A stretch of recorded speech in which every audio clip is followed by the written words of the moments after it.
Have you ever fallen in love with a piece of media after just a few seconds of seeing it? Maybe it was a movie you were too young to see, or maybe it was a book series that caught your eye when you were in the book section while shopping with a parent. Either way, you just needed to have more. It was like an addiction, but you had already been dragged away, so you couldn't explore it further. For me, that was The Evil Within.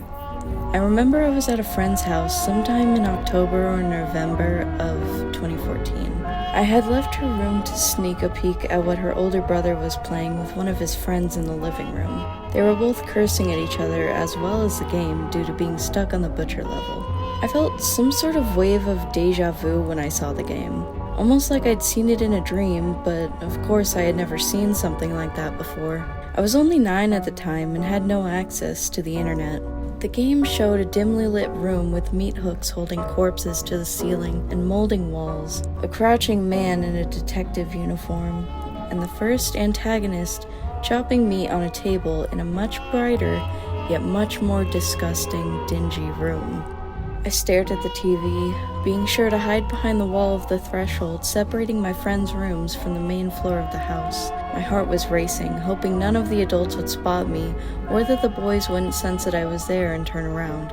Thankfully, neither happened, so I watched for a solid minute as my friend's brother tried time and time again to acquire the keys that led to the only level exit. They got caught when they moved to the butcher's room, and the protagonist moved too slowly when grabbing the keys to not make them clink against each other and give them away. Eventually, I got too scared to stay out in the open, so I went back to my friend's room and we continued with our day. I didn't mention what I saw. I didn't tell my mom or anyone for years. At first, I was scared I'd get in trouble for witnessing something so horrifying at my age, but we ended up moving away only a few months later anyway, and I forgot about it. I had no idea what the game was called, so even if I wanted to look it up once I'd gained access to the internet, it was too far back in my mind to do so. It wasn't until I was around 13 that I would be introduced to the game once more, and be thrown into its world head on. My sister's dad is a big gamer, so one day I came over to visit, and I walked into the living room to see a game that haunted my memory for years right in front of my eyes. He was only about a third of the way through the game, the part where you had to burn a spider lady by shooting levers that released fire when she ran under the spouts of the pipes while chasing you. I asked what game he was playing, and when he told me the title, I was so excited to finally learn the name of the game that had changed the course of my life. I just watched him play the game for hours. He would pass me the controller when I felt like I could handle it, or he needed to get up for something.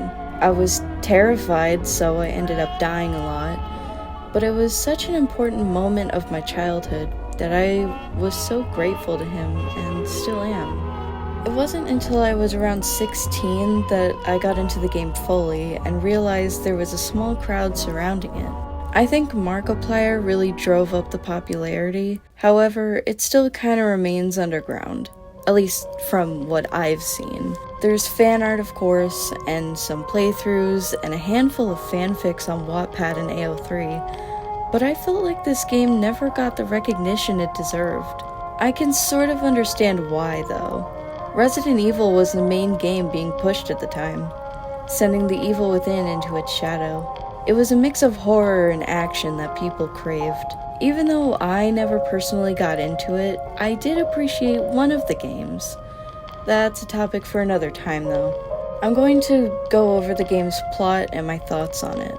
Now, I'm gonna pause here and warn you that major spoilers will be dropped about the game. And if you don't want the game spoiled for you, I suggest you leave now. I highly suggest playing it for yourself and get the full experience. But if you're still here, you either don't care about spoilers or have seen the game already. So now, let me tell you why I absolutely adore this game from the bitter start to the brutally sweet end. Sebastian Castellanos is an alcoholic detective mourning the loss of his daughter in the recent divorce and disappearance of his wife. He and his partner, Joseph Oda, as well as their trainee, junior detective Julie Kidman, are put onto a new case of homicides that broke out in Beacon Mental Hospital. The game starts out as a normal cop action movie, but quickly turns into something out of a nightmare. The scenes change with every level they pass through, as the world around them seems to break. Ruvik, also known as Ruben Victoriano, is the game's main villain. He's a victim of a science experiment he created. Ruvik wanted to create a reality where he could control everything that came in after the death of his sister. It only was supposed to be for him and his sister to live out their days happily again. Then his idea was leaked to an underground group called Mobius, and they decided to use him as the host by force and take his physical body so he couldn't fight against them. They thought they could use it as a utopia, to make the world bend to their will and never question it. The machine, STEM, could connect to millions of minds at once, sending out signals like a hive mind. All they needed was a host. At first, it just showed twisted images and monsters that soon devolved into memories. Ruvik desires an exit, so he latches onto Leslie Withers, a boy who was admitted to Beacon Hospital before the events of the game and the homicides. Leslie was the only one who survived being linked to Ruvik. Sebastian encounters his diary entries throughout the years, relaying his personal life. First, it's when he becomes a detective, excited to not just be a cop and to actually get involved with the job he loves. Then he meets Myra, his ex-wife, and soon they get married and have a daughter named Lily. I believe this is supposed to serve as both a way to connect with the character we play as well as a manipulation tactic Ruvik uses on Sebastian to get him to obey and help escape his literal mind prison. However, Sebastian refuses to give in while he watches his partner, Joseph Oda, fall for tricks and become a bloodthirsty psycho. We don't get much lore on Joseph as the game is mainly centered around Sebastian and his struggles, but we do see that Joseph is possibly battling inner demons. Maybe one day we'll get a Joseph DLC.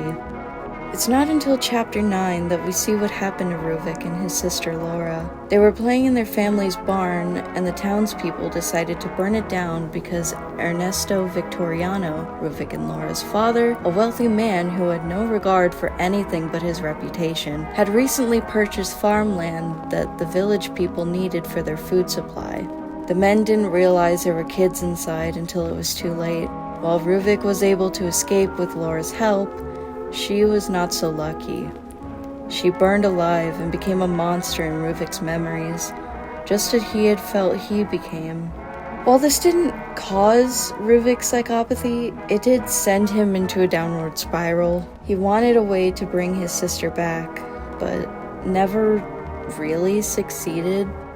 After a long fight with Ruvik, Sebastian wakes up in a bathtub that connects them to STEM, with Kidman telling someone to keep him as well as a few others. And even when Sebastian is back in Beacon and leaves, he doesn't know if he's still in STEM or not. Leslie walks past the police, and when Sebastian blinks, he's gone. The story ends and makes us wonder if Sebastian or Ruvik really got out or not. I love this concept. I love the game's feeling and design, and the monster and level designs are amazing, even when they're sometimes very tedious to get through. I couldn't get past the Horde level, but that might just be me. As a survival horror and resource management game, it does really well to make the player feel cornered. It doesn't give you many ways of defending yourself at first, and makes you panic in the darkness, wondering if you're actually winning the fight against an enemy. It feels like at any moment a threat could pop out of nowhere, giving you no time to prepare unless it's for a very obvious boss fight. The level designs are cramped and musty looking, like staying too long will cause you to succumb to the madness that seems to have infected this place. Zombies, as well as what seems to be real living people, roam around to take Sebastian down. It's almost like a cult of some sort. Living or dead, you work for Ruvik. Ruvik is a constant looming threat that is terrifying to encounter. He can show up at any time to try and kill us himself, and even sends fakes after us when he feels we're getting too close. You cannot kill him, you can't outrun him. If he shows up in a closed area, you're basically done for. And he overall makes you feel powerless. All you can do when he shows up is prepare to dodge and weave and hold the run button for dear life until he leaves on his own. Ruvik is one of my all-time favorite villains just because of how intimidating he is. He will never stop in order to get what he wants. When we're in the Victoriano mansion, he appears out of seemingly nowhere upon first playthrough. If you get too close to him, he uses his powers to kill you and fling your body like a rag doll. He's an unstoppable force, like a predator we're stuck in a cage with. This is his domain, and we're a pest invading it. It isn't our place to try and destroy him. The Keeper is also a horrifying force that you can't get rid of simply by killing him one time. He is persistent, yes, but he's messy and just lets us fight him. Ruvik doesn't give us that chance until the very end of the game. He appears throughout the game to give us a few encouraging words, but if we try to shoot him, he teleports away or makes the game harder for us. This was meant to be his world after all. He knows how it works. He knows how to manipulate others into doing what he wants. Now I'm going to give my thoughts about the story. Immediately what stands out to me is the grief and inability to let go of the past. Sebastian can't let go of his daughter's death, so he buries himself in work and self-destructive behavior. Ruvik can't let go of his sister's death, so he turns to work and murder. Both stories are similar, they just took different paths in coping. I, for the most part, agree with Ruvik's anger. Sebastian isn't good or bad, he's just a guy who lost his family and doesn't know how to work through his trauma. Same with Ruvik. Now, I don't agree with murdering and torturing people, that's not okay. But I do see why he's angry. He created something revolutionary. Something that could help millions, only for his idea to be stolen by a company his mentor was working for, and his brain to be removed from his body to serve as the host for personalities he wasn't ready to be holding yet. He needed help that no one was giving him, and all his hopes and dreams and things he loved were stolen. Sebastian was too caught up in work to spend time with his family or save his daughter from their house burning. Again, Ruvik and Sebastian had similar experiences, but only Sebastian made it out of his addiction for control. While it might not be the best game out there, with all its flaws and way more better quality games coming out seemingly every day, it's a wonderful story with amazing graphics for its time of release back in 2014. Honestly, if Ruvik wasn't previously a psycho before the fire, I would have really loved to see him heal from the trauma and rise the ranks as the world's top inventor. He could have helped a lot of people had he not been dealt a bad hand. The Evil Within will probably always be in my top 5 favorite games, right behind FNAF. This game deserves a bigger fandom and a third full game. I know I've only talked about the first game while a whole 4 other games sit untouched. However, I never would have fallen in love with horror at all if it wasn't for The Evil Within 1. Maybe one day I can do a deep dive on the second game and the DLCs. Anyway, that's all I have for now.